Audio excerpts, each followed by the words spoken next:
우리 성경 봉독합니다. 성경 말씀은 데살로니가전서 5장 18절 한 절만 함께 봉독하도록 하겠습니다. 다 같이 봉독합니다.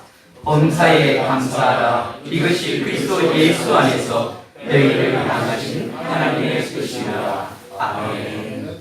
할렐루야. 아멘. 하나님의 크신 은혜가 오늘 이 시간 우리 모두 위에 함께 하시기를 주님의 이름으로 축원합니다. 우리 앞뒤로 좌우로 주의 이름으로 환영합니다. 축복합니다. 그렇게 인사 나누겠습니다. 주의 이름으로 환영합니다. 축복합니다. 많이 배우지 못했지만 하나님을 신실하게 잘 믿는 농부가 하나님이 없다고 주장하는 대학 교수를 자기 집에 초청해서 식사를 하게 되었습니다. 이제 식사를 하기 전에 농부가 대학 교수에게 함께 식사 기도를 하자고 제안을 했습니다. 그러자 교수는 농부에게 식사 기도는 무식한 사람들이 하는 어리석은 행동이라고 그렇게 말했습니다. 농부는 할 수 없이 혼자 기도를 한 다음 우리 집에도 당신과 같은 식구가 있습니다. 그렇게 교수에게 말했습니다. 그랬더니 교수가 기뻐하면서 그거 참 다행입니다. 나와 같은 동료가 있다니 너무 기쁩니다. 그런데 누구입니까? 혹시 대학에 다니는 자녀입니까? 라고 묻자 이 농부가 대답하기를 아니요, 우리 집 돼지들입니다. 라고 했다고 합니다. 하나님께 감사할 줄 모르는 사람은 돼지와 다를 바가 없다는 말입니다. 이런 말이 있습니다. 사랑은 표현할 때까지 사랑이 아니며 축복은 감사할 때까지 축복이 아니다. 우리는 항상 하나님께 감사하며 살아야 합니다. 그런데 우리가 하나님께 감사합니다라고 말은 하지만 우리의 마음과 행동으로 감사의 마음을 표현하지 않는다면 이것은 진정한 감사가 아닐 것입니다. 인간의 성공이 어디에 있습니까?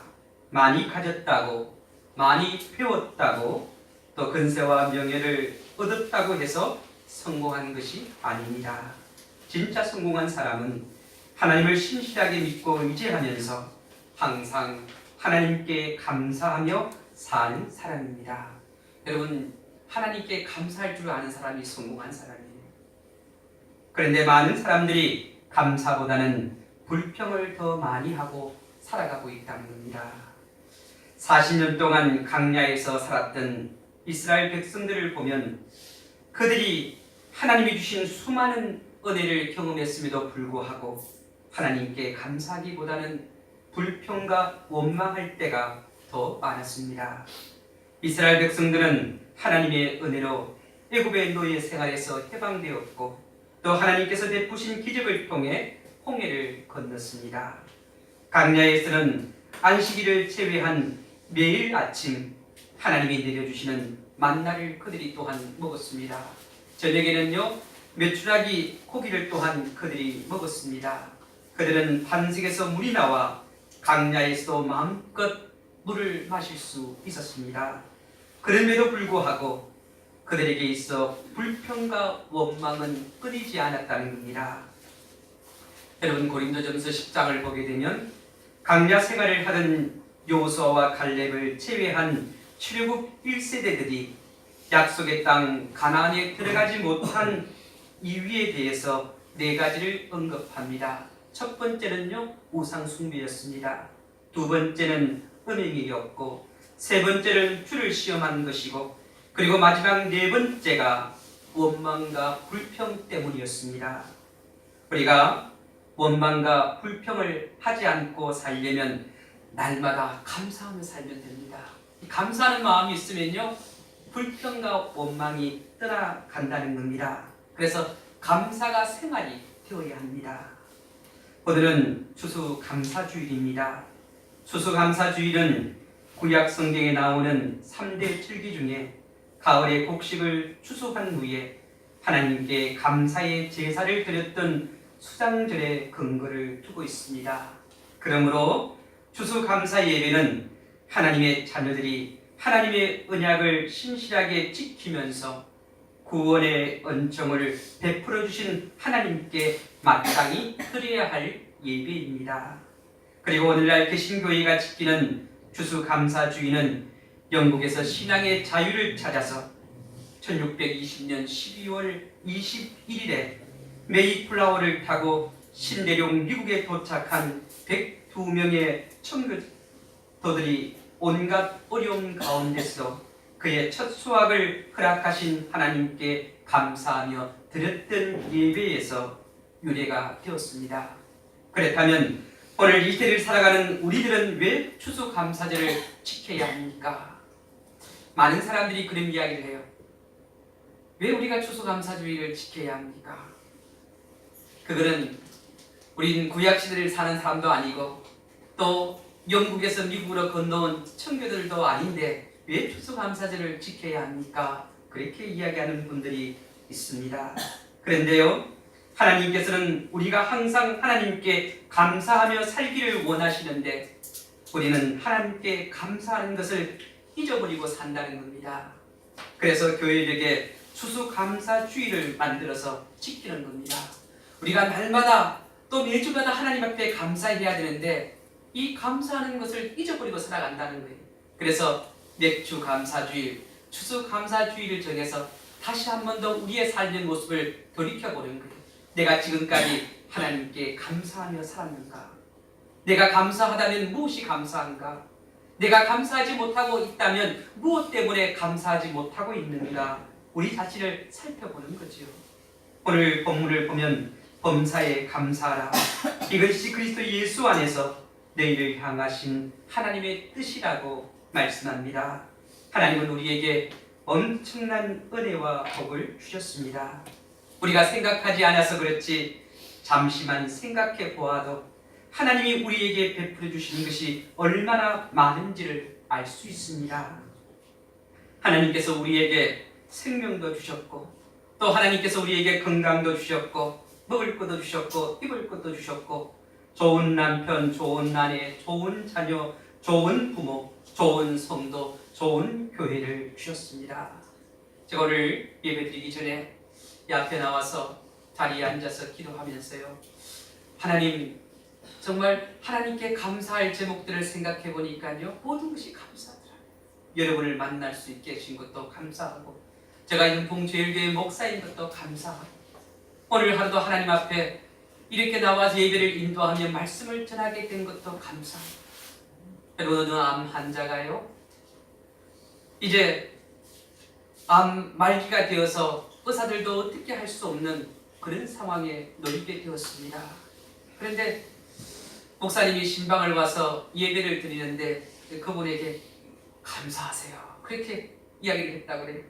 그런데 여러분 한번 생각해 보세요. 이제 말기 암이라서 뭐 어떻게 할 수 없는 이 죽음을 기다리는, 사형 선고를 받아서 죽음을 기다리는 그 암 환자에게 감사하라고 했으니까 그 사람이 얼마나 기가 막히느냐. 그래서 마음속으로, 야, 목사가 정신이 있냐, 할 말이 있고 안 할 말이 있는데 감사하니, 이제 곧 죽음이 점점점 다가오는데 무엇을 감사한단 말인가, 그런 생각을 하게 되었다는 거예요. 근데 목사님이 돌아가고 병실에 누워있는데요, 그래도 내가 감사할 일에 감사할 일이 무엇이 있을까, 그렇게 생각하는데 감사할 일이 떠오르더라는 거죠. 내가 이 암 진단을 받기 전까지 건강하게 살 수 있게 해주시면 감사합니다. 그렇게 감사했다는 거예요. 지금은 암이 걸려서 힘들어하지만 그 전까지 암 걸리지 않고 살아갈 수 있게 해주신 것, 지금까지 오게 하신 것 감사하다는 거죠. 여러분, 혹시 우리 가운데 힘들고 어려운 일들을 겪는 성도들이 있습니까? 그 어려움을 겪지 않은 그때 그 시간들을 허락해 주신 하나님께 감사해 보세요. 감사하면요, 하나님께서 점점 더 내 삶의 회복을 허락하신다는 거죠. 제가 전도사 시절에요, 교회 학교에 감사대회를 한 적이 있습니다. 그래서 교회 학교 아이들에게 종이 백지 한 장씩을 쭉 나누어 주었습니다. 그리고 그 아이들에게 너희들이 감사한 것 한번 적어보라고 그렇게 이야기를 했어요. 그랬더니 아이들이 뭘 적지 고민하면서 고민에 빠지는 걸, 뭐가 감사하지? 그래서 제가 예를 들어줬어요. 좋은 엄마 아빠를 만나게 해주신 것 감사하고, 그리고 또 교회에 나와서 예배드리게 주신 거 감사하고 건강 주시는 거 감사하고 이런 걸 적어보라 했더니 야 아이들이 이제 힌트를 얻어서 막 적기 시작하는 거예요. 근데 가장 많이 적은 아이가요 이 감사를 한 30개를 적었더라고요. 감사를. 근데 여러분 1등한 아이가 어떤 아이였느냐면 그 아이는요 내가 하나님을 믿고 하나님의 아들이신 예수님을 나의 구주로 믿게 해주셔서 감사합니다. 그렇게 적은 초등학교 여자아이 3학년 여자아이가 1등을 했어요.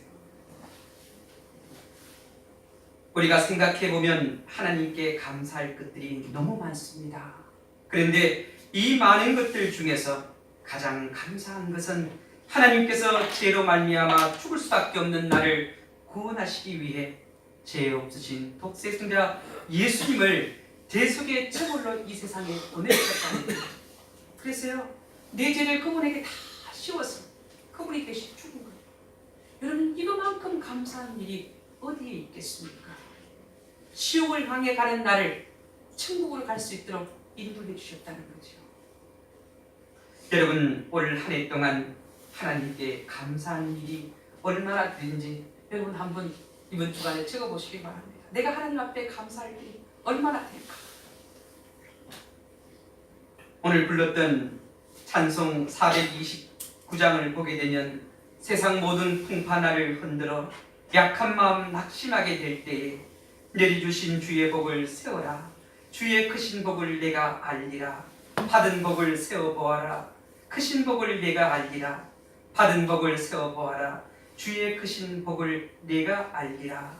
여러분 한번 세워보시기 바랍니다.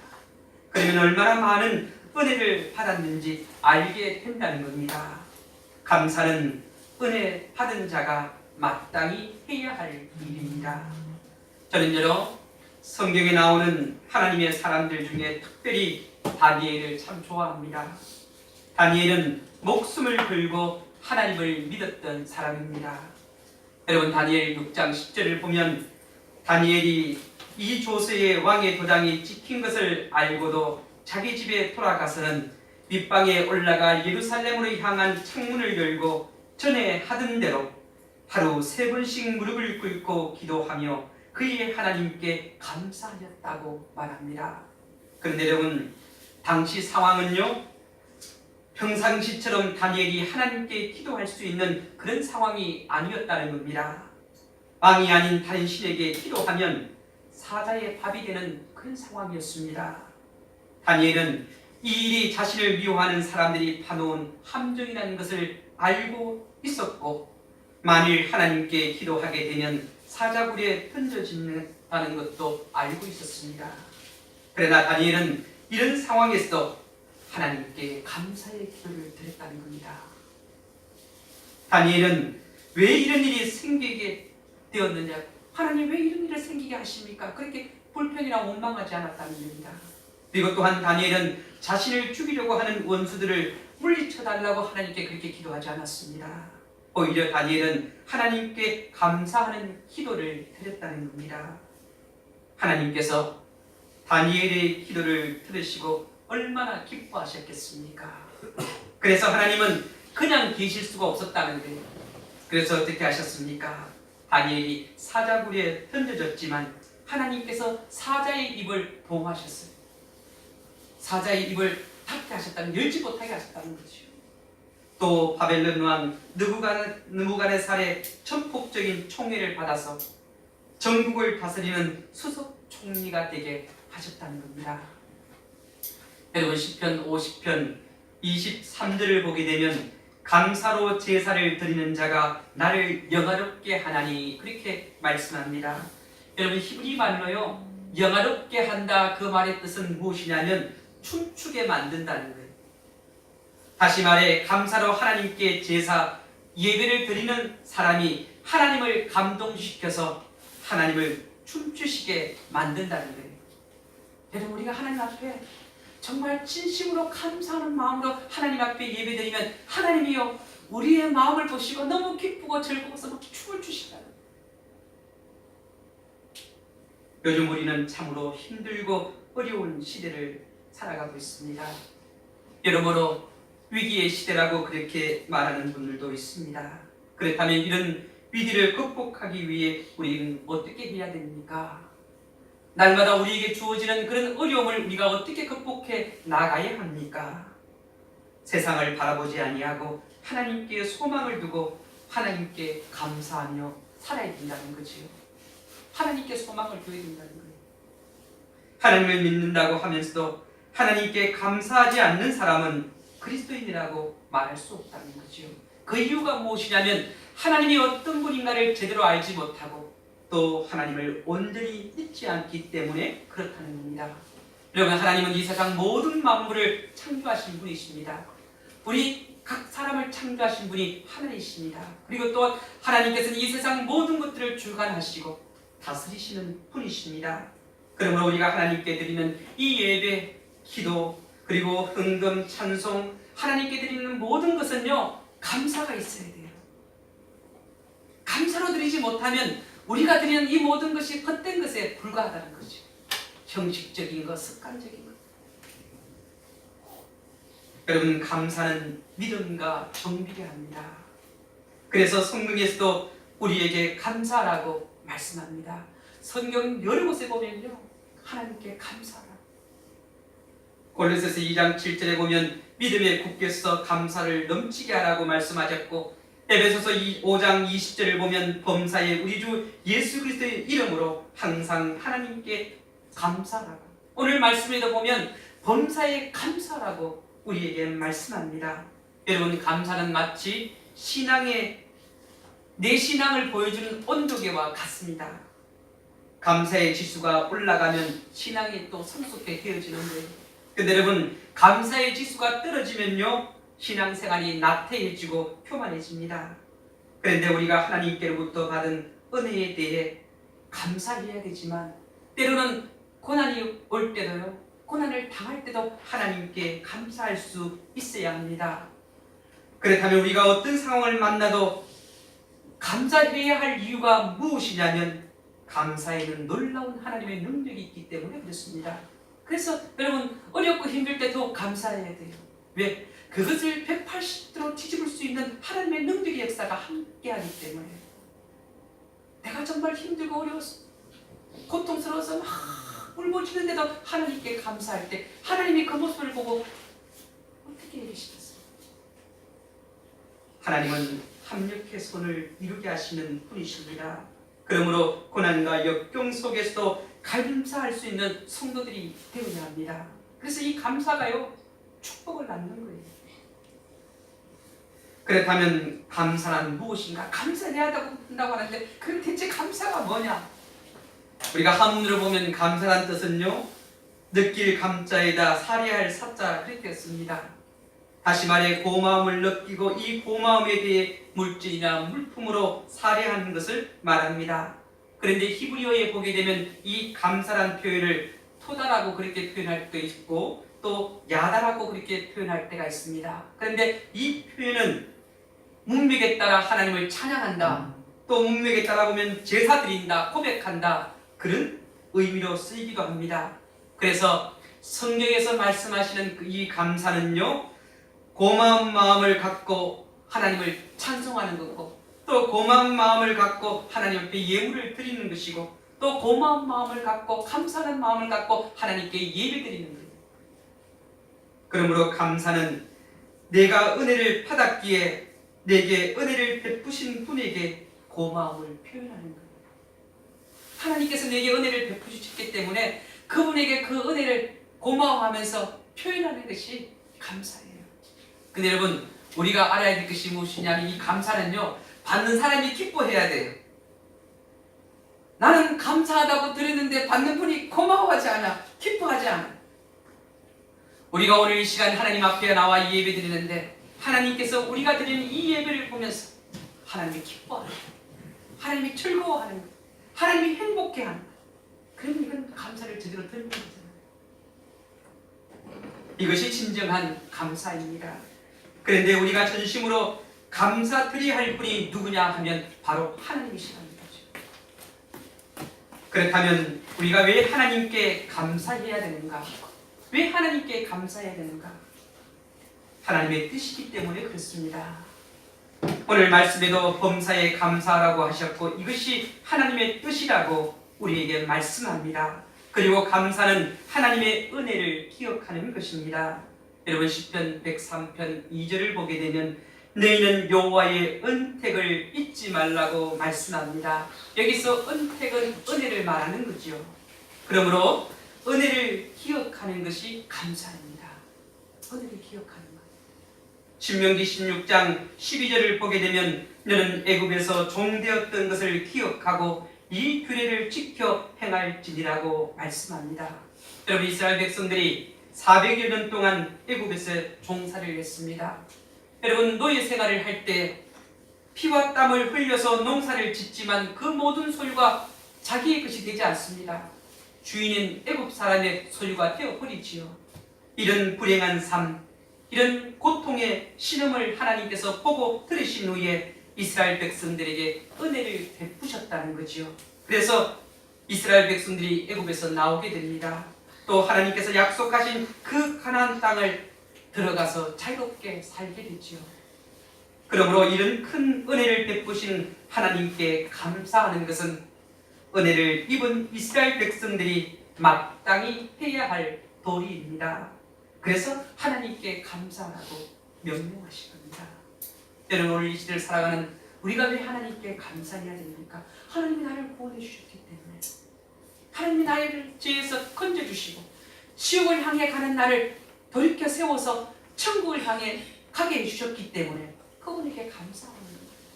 또 하나님께서도 감사라고 그렇게 말씀하십니다. 그런데 감사는 작은 것 하나라도 실천에 옮기는 것이 중요합니다. 감사한다고 하는데 감사의 실천이 없어요. 너무나 가난한 가정에서 태어나 캐나다 최고의 거부가 된 깁슨이라는 사람이 있습니다. 어느 날 한 기자가 그를 찾아와서 성공의 비결이 무엇이냐고 그렇게 물었습니다. 그랬더니 깁슨이 세 가지를 말했습니다. 첫째는 절대로 도박성 오락이나 게임을 하지 않는 것이다. 두 번째는 게으르지 말고 부지런히 일하는 것이다. 세 번째는 하나님을 믿고 감사하며 매사에 염려하지 않는 것이라고 그렇게 말해 주었습니다. 그랬더니 기자가요 고개를 좌우로 흔들면서 뭔가 좀 이상한데, 그러면서 깁슨에게 이 세 가지는 누구나 다 아는 평범한 이야기가 아닙니까? 그렇게 말을 했습니다. 그랬더니 깁슨이 웃으면서 기자에게 말했습니다. 그렇습니다. 누구나 다 아는 평범한 진리지요. 하지만 실천하지 않는다면 무슨 소용이 있겠습니까? 무엇보다도 중요한 것은 작은 것 하나라도 실천에 옮기는 것입니다. 그렇게 말했다고 합니다. 여러분 작은 것 하나라도 하나님께 감사할 수 있어야 됩니다. 작은 것 하나 감사하는 사람이요 나중에 큰 것도 감사할 수 있는 거예요. 근데 우리는요 작은 것 하나 그런 것들에 대해서 감사할 줄 몰라요. 그러면 당연히 내게 주어지는 것 같고, 근데 여러분 하나님 앞에 작은 것 하나부터 감사해 보기 시작해 보세요. 그러면요 정말 감사의 삶이 풍성해지는 거예요. 그러면 내 입술을 통해서 불평과 원망이 쏟아지는 것이 아니라 막 감사가 쏟아지는 거예요. 축복이 쏟아지는 거예요. 여러분 축복은요 어떤 효과가 있느냐면, 내가 어떤 사람을 축복하면 그 축복을 그 사람이 받지 않으면 거부하면 다시 나에게 돌아오는 거예요. 내가 축복함으로 그 사람이 받아들이고 그것을 즐거워하고 기뻐하면 어떻게 그 사람에게도 축복이 임하게 되고, 그렇게 축복한 나도 또 축복이 생기게 돼요. 근데 그 축복은 감사를 통해서 표현되어진다는 거예요. 내 마음에 감사하는 마음이 없는데 누구를 축복할 수 있느냐는 거예요.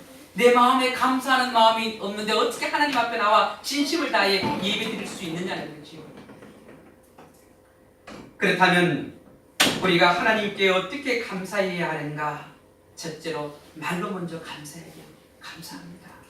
제가 맥주 감사 주일 때요 여러분들에게 이렇게 해보라고 그랬어요. 하루에 감사를 한 몇 번씩 해보라고 그랬습니까? 몇백 번씩 해보라고. 여러분 그렇게 7월 첫째 주 추수 맥주 감사주를 드리고 11월 셋째 주까지 그렇게 매일 여러분 감사하면서 그렇게 하루하루를 생활해 보셨나요? 아마 여러분 가운데 그렇게 해보신 분 놀라운 하나님의 기적을 체험했을 겁니다. 제가 13년 전에 은평교회에서 사역할 때요, 주일 저녁 예배 시간에 여러분 앞으로 한 달 동안 하나님 앞에 날마다 수백 번 감사합니다, 최소 100번 이상은 감사합니다 고 그렇게 고백하는 사람에게는 놀라운 하나님의 역사가 일어날 것이라고. 근데요, 많은 사람들이 한 귀로 듣고 한 귀로 흘렸습니다. 근데 한 분이요, 나이든 근사님 한 분이 그 말을 듣고 실천했어요. 근데 놀라운 것은 하나님께서요, 그 근사님의 육신을 회복시켜 주시는데 젊은이처럼 그렇게 건강을 회복시켜 주시는 거예요. 여러 가지 질병을 달고 사시는 겁니다. 너무 힘들고 어려워서 막 고통스러워서 막 견딜 수 없는, 여러분 통증의 고통이 통풍이라는 게 오면 너무너무 힘들고 고통스럽다 그래요. 예배 시간에도 앉으면 막 그 통풍이 와서 앉아 있을 수 없고, 그러다 몇 번 왔다 갔다. 그런데 그분이 한 달 동안 하루에 100번 이상을 감사함으로 하나님께서 치유하시는 능력을 받은 거예요. 여러분, 감사의 속에는요, 하나님의 놀라운 능력의 역사가 있어요. 성도들이 목사가 때로는 하나님의 말씀을 전할 때요, 또 이런 이야기를 할 때 한 귀로 듣고 한 귀로 흘려버리는 사람들이 있어요. 근데요, 한 귀로 듣고 귀를 막아서 내 삶으로 실천하는 사람에게는 하나님의 역사가 일어나더라고요. 하나님의 회복의 역사가 일어나고 치유의 역사가 일어나고 감사의 기적의 역사가 일어나는 거예요. 여러분, 오병이어 칠병이어의 기적을 일으킬 때 예수님께서 그것을 들고 하나님을 향해 축사하셨다는데 감사의 기도를 드렸다는 거예요. 그랬더니 어떻게 하나님의 역사가 일어나는 거예요. 무디가 5만 번이 넘는 응답의 역사를 받은 분인데요, 그분이 그 응답의 역사를 받게 되는 그 결정적인 기도, 그것뿐만 아니라 그 기도할 때마다 하나님께 감사했다는 거예요. 그걸 자꾸 우리가 잊어버려요. 그냥 5만 번 기도했다, 거기에 초점을 두는데 그 기도 속에는 하나님께 감사가 있었다는 거예요. 감사로 기도드리니까 하나님이 영화롭게 하는 거예요. 감사로 기도하니까 하나님께서 영원했던 하나님이 그 기도를 받으시고 하나님이 움직이기 시작한 거예요. 일하기 시작하신 거예요. 하나님께서 회복하시기 시작하셨고 치유하기 시작하셨다는 거예요. 여러분의 어려움과 힘든 그 모든 것들 하나님 앞에 감사의 제단을 쌓고 날마다 수백 번 수천 번 감사하면 하나님께서 그것을 치유하기 시작하시는 거예요. 회복하시기 시작하시는 거예요. 내 마음에 뭉쳐있던 그런 억울함들이 회복되기 시작하는, 치유되기 시작하는 거예요. 미국에서 존 호킨슨 대학에서는요, 치료 환자들에게, 특별히 의사도 어떻게 할 수 없는 그런 환자들에게 의사가 처방을 내리는 것 중에 하나가 뭐냐면 매일 하나님께 감사하는 처방을 내요. 감사해보세요. 하나님께 감사해보세요. 감사해보세요. 기도해보세요. 그것이 의사의 처방이에요. 최고의 처방이라는 거예요. 손댈 수 없는 사람들. 여러분, 우리는요, 그런 하나님의 말씀, 그런 하나님의 능력의 역사를 너무 그냥 하찮게 여긴다는 거예요. 두 번째로 마음으로 하나님께 감사해야 됩니다. 골로새서 3장 16절을 보면 감사하는 마음으로 하나님을 찬양하고, 우리의 찬양이 능력이 있으려면 감사하는 마음으로 찬양하면 능력이 있는 거예요. 하나님이 역사하시는 거예요. 그리고 또한 세 번째는 물질로 감사해야 됩니다. 여러분, 출애굽기 23장 15절에서 하나님은 빈손으로 내 앞에 나오지 말라고, 뭔가 그래서 작은 정성들을 준비해서 하나님께 드리는 거예요. 그리고 네 번째는 하나님께 감사로 예배를 드리라고 말씀합니다. 이 예배에 감사가 있어요. 시편 50편 14절을 보면 감사함으로 하나님께 제사를 드리라고 말씀합니다. 다섯 번째는요, 깨달았으면 감사해야 돼요. 신앙생활에서 깨닫는 것은 참으로 중요합니다. 신앙생활에서 믿음의 힘은 말씀을 깨달을 때 나온다는 거예요. 누가복음 17장에 보면 10명의 나병 환자가 예수님께로 옵니다. 그리고 예수님 고쳐달라고 하죠. 그리고 예수님께서 어떻게 해요? 이렇게 하면 네 병이 나을 것이다, 그렇게 말씀하고 그들이 그 길을 가다가 나병이 깨끗하게 낫는 역사가 일어나게 돼요. 예수님 말씀에 순종하니까. 그런데 이 나병 환자가 치유를 받고 다시 돌아온 사람은, 예수님께 감사하기 위해서 돌아온 사람은 한 사람이었다는 거예요. 그 사람이 어떤 사람이냐? 유대인들이 무시하고 천시했던 사마리아인이었습니다. 그는요 돌아와서 예수님께 엎드려 예수님께 감사를 드렸습니다. 그런데 그때 예수님께서 뭐라고 말씀하십니까? 나머지 9은 어디 있느냐? 어디로 갔느냐? 누가 인간의 도리를 아는 사람이고 누가 하나님의 은혜를 깨달은 사람입니까? 바로 사마리아인입니다. 말씀을 듣고 깨달아야 돼요. 여러분, 깨닫는다는 것은 그 실천으로 행한다는 거예요. 우리가 말씀을 듣고 깨달아서 그 말씀대로 살아야 되겠다 결단을 하고 나아갈 때 하나님의 역사, 축복의 역사가 임하게 됩니다. 여러분, 하나님이 베풀어 주신 은혜를 오랫동안 기억하면서 감사하는 사람은 많지 않아요. 그때는 감사하는데 좀 시간이 지나면 어떻게 잊어버리고 산다는 거예요. 그래서 감사한 일이 쉬운 것 같지만 이렇게 어려운 것입니다. 이 감사가 생활이 안 되면 어려운 거예요. 어떤 부모가요, 말썽장이 너무 사고 맞추는 아들에게, 야, 니는 이놈아, 아버지가 그렇게 해준데도 감사할 줄 모르고 맨날 사고만 치고 다니냐고. 하나님이 우리를 보면서 하시는 말씀입니다. 야, 내가 너에게 이렇게 은혜를 갚은데 너는 맨날 사고만 치고 감사할 줄을 어떻게 모르느냐고. 6번째는 감사를 찾아서 해야 합니다. 감사는 마치 숨은 그림 찾기와 같아요. 여러분, 뭐 잡지책이라든가 신문에 보면 가끔 그림을 하나 그려놓고 그게 숨은 그림을 찾으라고, 그렇게 뭐 숨겨둔 그림 찾으라고 이야기하죠. 근데 여러분, 이 숨은 그림 찾기를 하면 언뜻 보면요 아무것도 없는 것 같아요. 그렇게 찾기 어려울 것 같아요. 근데 여러분, 자세히 보면, 살펴보면, 꼼꼼하게 살펴보면 어떻게 숨어있는 그림들을 하나하나 찾을 수 있죠. 감사가 바로 그렇다는 거죠. 하나님께서 우리들에게 많은 감사의 조건들을 주셨습니다. 그런데 우리가 나만 생각하고 내 욕심만 채우다가 거기에 사로잡혀 살다 보니까 감사는커녕 원망과 불평만 하는 거예요. 내 욕심만 채우다 보니까 그것만 쫓아가니까 감사할 일은 생각이 나지 않고 불평하고 원망할 것만 자꾸 생각나는 거예요. 사람 생각하면 막 내 마음속에 분노가 치밀고 감사가 나오는 것이 아니라 분노가 치미는 거예요, 생각하니까.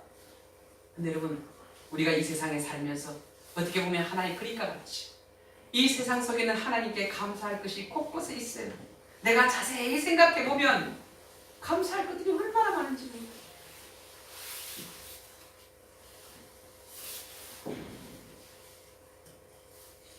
하나님께서 나를 사랑하시고 너무나 많은 은혜를 나에게 베풀어 주셨다는 것을 여러분 깨달으시길 바랍니다. 감사는 우리의 인생을 변화시키는 힘이 있습니다. 감사는 기적을 일으키는 능력이 있습니다. 감사는 우리 인생을 복되게 합니다. 감사는 우리 인생을 풍성하게 만듭니다. 그런데 안타깝게도 많은 성도들이 감사를 잊어버리고 삽니다. 감사를 통해 임하는 하나님의 은혜와 복과 능력을 경험하지 못하고 산다는 겁니다. 주님 손잡고 일어서세요라는 복음성이 있습니다. 그런데 이 복음성을 만들게 된 배경이 참 은혜롭습니다. 이 노래를 작사 작곡한 김석균 목사님이 뇌생마비 장애인 한 자매를 위해 기도하면서 가끔씩 이 자매에게 도움을 주었습니다. 그런데 한 번은 이 자매로부터 편지를 받았는데 그 편지에 이런 내용이 있었습니다. 하나는 어떤 집사님이요, 전셋집을 살다가 새방으로 이사를 가게 되었습니다. 여러분, 전세를 살다가 새방으로 가니까 얼마나 힘들고 얼마나 어려웠겠어요. 그런데 이 집사님에게는 초등학교 다니는 두 아들이 있었는데 이 두 아들이 굉장히 개구장이에요. 신을 사주면 몇 달을 신지 못해요. 근데 신뿐만 아니라 옷은 더 험하게 입었어요.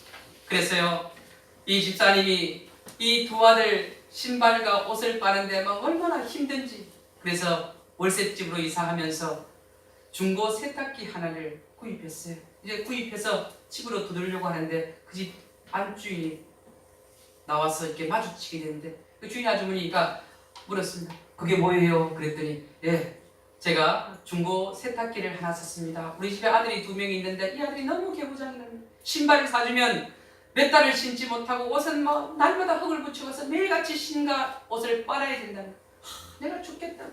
그렇게 이야기했더니 이 주인 아줌마가 그 이야기를 듣고 막 울면서 뛰어들어가는 거예요, 집안으로. 그렇게 이 집사님이 내가 뭔가 잘못 말했나? 당황해하면서 내가 실수한 것이 있나? 그렇게 했는데 마침 집주인 아저씨가 나오면서 아주머니 때문에 우는 거 아니에요. 우리 집에 6살 된 아들이 하나 있는데 이 아들이 지금까지 걸어보지 못했는데 우리의 소원이 이 아들이 신을 신고 한번 걸어보는 것이 저와 제 아내의 소원입니다. 그렇게 말하더라고요. 이 아주머니, 이 집사님이 얼마나 미안했겠어요. 그래서 이 남자 주인에게 아유 죄송합니다 그들 이야기하고 방으로 달려 들어갔어요. 무릎 꿇고 하나님께 기도해. 하나님, 우리 애들 신발 빨리 닦게 해주셔서 감사합니다. 이것 때문에 불평한 것 하나님 용서해달라고. 여러분, 내가 불평하는 그 불평이 어느 사람에게는 소망이 되고 기도의 제목이 된다는 거예요. 그래서 절대로 불평하지 마세요. 내가 어떤 상황에 있든가 불평하지 마세요. 감사하세요. 여러분, 이 복음성을 보게 되면 왜 나만 겪는 고난이냐고 불평하지 마세요. 고난 뒤편에 있는 주님이 주실 축복 미리 보고 감사하세요. 너무 견디기 힘든 지금 이 순간에도 주님이 일하고 계시잖아요. 남들은 지쳐 앉아있을지라도 당신만은 일어서세요. 왜 이런 슬픔 찾아왔는지 원망하지 마세요. 당신이 잃은 것보다 받은 은혜가 더 많음에 감사하세요. 너무 견디기 힘든 지금 이 순간에도 주님이 일하고 계시잖아요. 남들이 지쳐 앉아있을지라도 당신만은 일어서세요. 힘을 내세요. 주님이 손잡고 계시잖아요. 주님이 나와 함께함을 믿는다면 어떤 고난도 견딜 수 있잖아요. 주님이 나와 함께함을 믿는다면 어떤 아픔도 참을 수 있잖아요. 여러분, 그렇습니다. 주님이 나와 함께 계시면요, 어떤 고난도 어떤 아픔도 이길 수 있어요. 이기게 해주시는 거예요. 그분이 손잡고 나를 일으키신다는 거예요. 성자라고 불리던 어거스틴이 이런 말을 했습니다. 여러분, 고린도전서 13장 13절 믿음, 소망, 사랑 이 세 가지는 항상 있을 것이라고 우리의 손석에. 근데 이 어거스틴은 이 세 가지뿐만 아니라 한 가지를 더 추구하라면 나는 감사를 추구하고 싶다. 믿음, 소망, 사랑, 감사. 그가 이렇게 말한 것은 감사가 얼마나 중요한 것인가를 가르쳐주고 있다는 거예요. 감사는 그리스도인들이 반드시 가져야 할 마음이고 내가 하나님의 백성이 되었다는 증거이고 내가 믿음의 사람이라는 것을 표현하는 것이 감사입니다. 우리가 날마다 하나님께 감사하며 살 수 있기를 기도합니다. 감사를 많이 할수록 하나님의 은혜를 더욱더 풍성하게 경험할 수 있고 우리의 믿음도 더욱더 성장하게 됩니다. 감사는 행복을 낳고 감사는 축복을 낳는 열쇠입니다. 그러므로 신앙인에게 있어서 감사는 해도 되고 하지 않아도 되는 그런 선택사항이 아니라 반드시 해야 할 필수사항입니다. 감사는 선택이 아니라는 거예요. 반드시 해야 될 필수사항입니다. 2018년 추수감사주의를 맞아서 더욱더 하나님께 감사하고 하나님이 주시는 복과 은혜와 능력을 날마다 누리는 우리 모두가 될 수 있기를 주님의 이름으로 축원합니다. 기도하겠습니다. 하나님, 감사합니다. 우리가 하나님 앞에 예배를 드리며 고백할 수 있는 것은 어려움과 힘든 것이 아니라 하나님께서 내게 베풀어 주신 그 복과 은혜, 감사한 것 뿐임을 이 시간 고백합니다. 하나님, 어떤 상황에 있을지라도 감사하게 도와주시옵소서. 이 감사를 통해 하나님이 어떤 분인가를 경험하게 하시고 이 감사를 통해 내 인생에 한량없는 하나님의 그 복을, 하나님의 은혜를 누리게 도와주시옵소서. 하나님께서 함께해 주실 줄 믿습니다. 예수님의 이름으로 기도하옵나이다. 아멘.